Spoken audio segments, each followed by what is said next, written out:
Andrea's Pizza, Center Cafe, Spencer Granite, Renaissance Realtors, all the, seems Sports Authority, Modell's Sporting Goods, once again with a question mark. Athletic Evolution, I'm not even sure who they are, and Reading Cooperative Bank. The training. Athletic training. Okay, Athletic Evolution. yes, you're correct. So most of them are the small businesses in town that have made commitments. The question Well, marks. actually, they aren't. I mean, if you look at this, it's, you have only 18 listed here. We know McDonald's is gonna go in there. We know Stop and Shop is gonna go in there. Dick's Where- Sporting Goods is a much larger chain. Modell is Where do a you much see larger- McDonald's even listed? Do you see it? Not yet, but let's not play naive and say they're not going to advertise there. Well, I would hope they do, maybe, but I don't know if we would even accept McDonald's because Right. I don't advocate fast food, first of all. Right. But, The other thing is, I mean, but wait a minute. Modell's, Just on the Dick's, list. they're pretty big companies. They're not small mom and pop shops. We put those up there as suggestions. Yeah. You know, people are asking, we can't get that number. Yeah, those are the Right, ones right, listed with right. question mark. So that's why we put that. Yeah.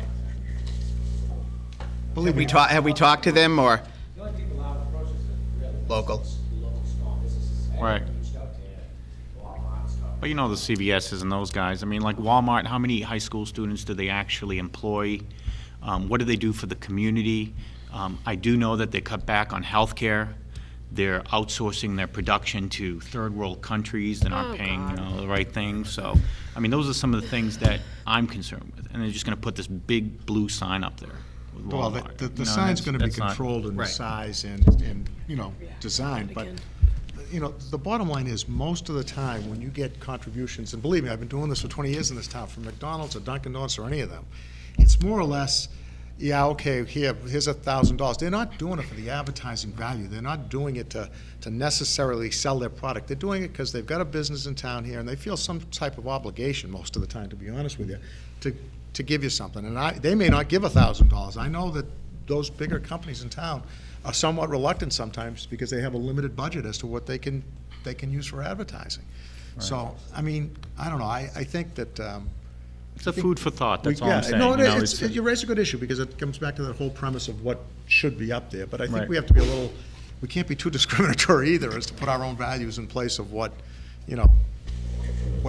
businesses in town are willing to donate, so. So let me quickly go through my thoughts on this. I think the two most important things are, one, this is a trial.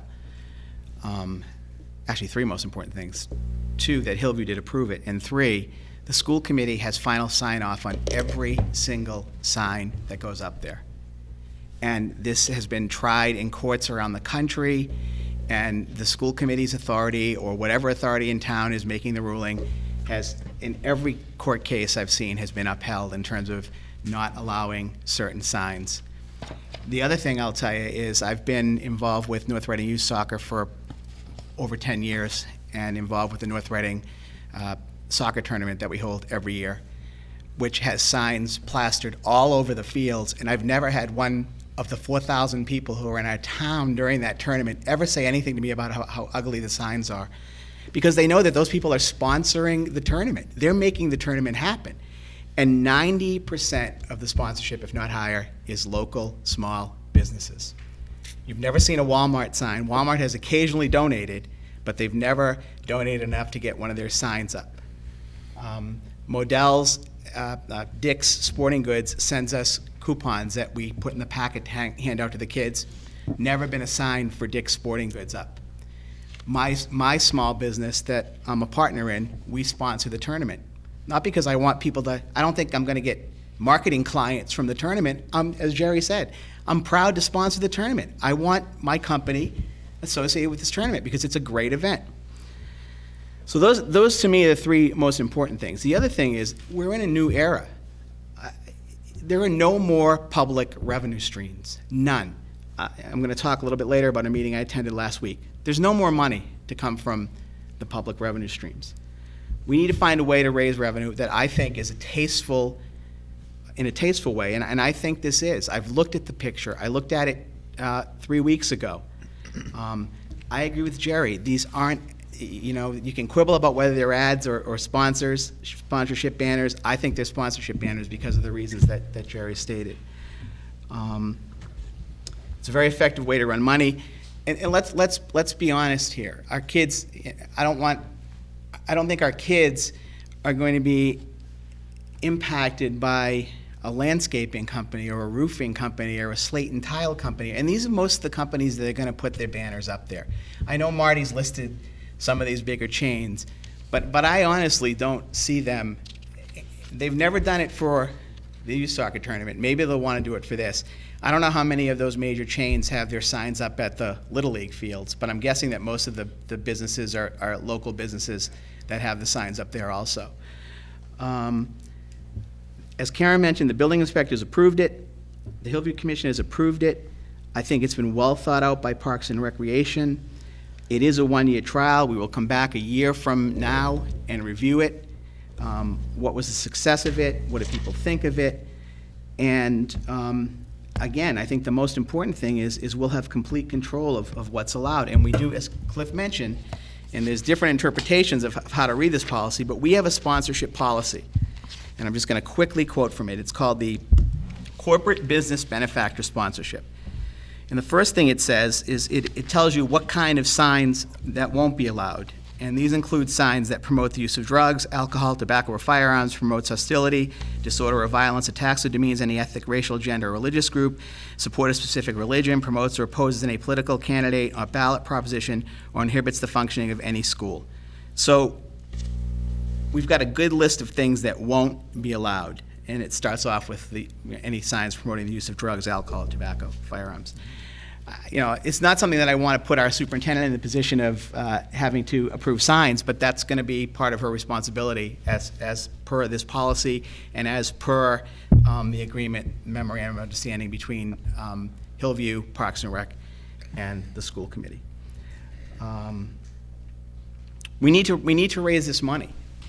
The last thing we can do is have this field fall into disrepair, to not have a warranty, a long-term warranty on the lights, to not be able to upgrade the field when necessary. And I think that as a pilot program, there's one thing I think I forgot to mention. If you have a child who's graduated from North Reading High School, the book is full of advertisements. How awful. It's full of advertisements. Some advertisements from parents saying congratulations, a lot of advertisements for businesses saying the same kind of advertisements that Jerry talks about. Congratulations to the class of 2000, whatever year it is. And it's a way to raise funds. I have not heard one parent, I've been on the school committee for 7 years, I haven't heard one parent ever complain about the fact that there's advertisements in the yearbook. So all that said, I'll be voting in favor of this tonight. I feel comfortable with the proposal. I feel comfortable that we have final say over the ads that will be, the banners that will be placed. And I feel extremely comfortable that it's a one-year pilot. And the school committee will have to take a vote on this 1 year down the road as to whether we will make this a permanent situation or not. So that's my, Mr. Bowers? I've got two comments on this. One is that we have an opinion from school committee council dated May 5th. It basically says this is not a lawful approach to signs. And we're talking about signs that are in fact not permitted. We have, and that's a legal opinion that we have. And if we take an action to approve this, we are violating our oath of office to uphold the bylaws of the town. So we'll put that. That's not true, Cliff. We have the building inspector telling us that it's The lawful. building inspector in this letter, right here, Correct. says 16 square feet.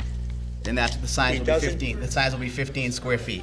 It's signed, but it doesn't work that way. That will be challenged. I assure you that will get challenged. But Cliff, I'm just saying that we But have a that's- legal ruling from the building inspector that these signs are legal. So what you're saying is inaccurate. We're not violating any oath by approving this. And what you're saying is inaccurate. I don't believe We it have is. legal opinions that we're Sure. going That's right. I against. just want to make it a point. We have legal opinion, and we're going against that legal opinion if we vote positive for this.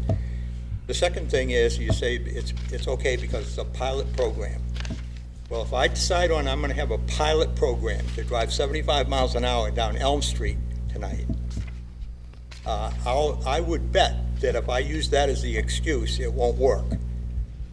Yeah, but you There's wouldn't have had a no collaborative energy process, so they took 9 months to No figure one out gave- whether no that one's would giving work you or approval not. to drive Process 75 miles an with the hour police on Elm department, Street. it'll be okay, I guess, right? I People don't do think that all that works either.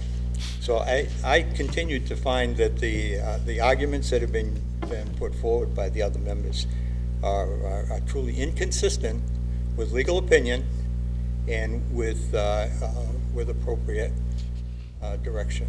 So I hear it going here, it's going to be a 4-1 vote, but I continue to try to encourage you to rethink your position on it. I do have a question. Oh, I'm The sorry. dollars that are available for quote-unquote sponsorship from the local businesses are finite. There's a finite amount of money available. One of the emails that I received, I think the other members received it as well, pointed out to the fact that we keep going back to the same well over and over and over again, and that well is finite. And this is a truly voluntary decision. If people want to put their money into a sponsorship banner, they do it. If they don't, they don't. Obviously, further argument is fruitful, so I just have a question.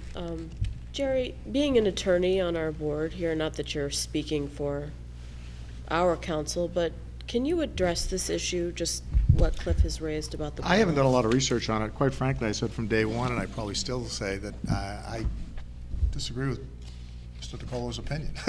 I'm not sure that that's necessarily, but I think it's a gray area. I think Pat came up and actually said that she believes that there's a loophole there, and I think it's something that the only way a determination is going to be made on that now with the building, it's just like the zoning board of appeals. If they grant a variance, there's only one way to overturn it, that's to go to court. So my opinion is if the building inspector, who's the person that has jurisdiction over this, says that it's permissible to do it, then that's where we are right now. It's permissible to do it. If, in fact, it's challenged and it goes to court, and a court gives a different decision, then we'll know. But I think it's a gray area in this case. It really is. But I will admit that on first glance, I disagreed with the building inspector's opinion on that. Any other comments from the committee? No, for the, Can I okay. just address all the legalities that have been mentioned here, because we are on television, Yep. and I just want to make something perfectly clear. Mr. Nixon, go right ahead. Mr. Bowers is speaking of school committee council when he says that school committee council wasn't sure as to whether this was legal. Town council says it is. So I just want to make that clear. Council for the town says it is legal. Thank you. We have closed public discussion, but I know George Stack is here from the Hillview, so I'm going to have George come up and add a few comments. Like you do. Hi, George Stack, Hi, Chairman of George. the Hillview. And first, I'd like to address children. I spent 40 years with them in schools. And you're underestimating their sophistication. They're not as easily swayed as we think they are, as people think they are. But back to the question on the legalities. The attorney for the school committee, I would assume, would be ruling on school property. And again, you know how I play down the whole business of the Hillview not being, it being under the Hillview now, under the enterprise, and it's not school property anymore. To us, it's a school field, but we try to have a good partnership and get everything done. The genesis of the trial period came out of the Hillview from our attorney, Mike Junta. And he thought it would be good to have a year of, because something's going to go on that field somewhere. Personally, the advertising is never going to be seen by people coming to the field because the advertising is going to be in front of them. They're going to be in the stands. We're going to see how it plays. It was rejected by us initially, as the turf field was rejected by us initially, and the years roll on. 23 years in the Hillview, 7 years ago the turf field people came to us. A year now, the turf field has been there, and it's been great. So time moves on. They have a responsibility. We give the seed money. They have to come up with the maintenance and the infrastructure over the years. They have to come up with money. There's none with us. We're down like everybody else. There's no more money. So they have to be creative. So when they came to us again and presented something we thought was aesthetically pleasing,